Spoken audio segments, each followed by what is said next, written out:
आपने मुझे बुलाया? मैंने तेरा नाम पुकारा नहीं तो नहीं, आप सीटी बजा रहे थे तो मुझे लगा आपने मुझे बुलाया। मैंने आज तक जिंदगी में कभी तुझे सीटी बजा के बुलाया है?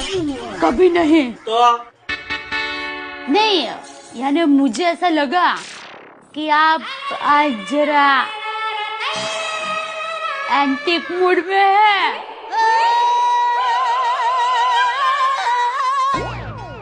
अरे एंटेक नहीं, रोमांटिक। हाँ हाँ वही, आप समझ गए ना।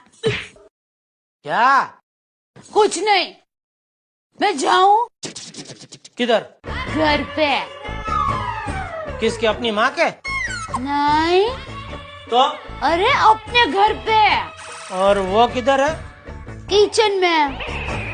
अरे किचन ही तो मेरा असली घर है।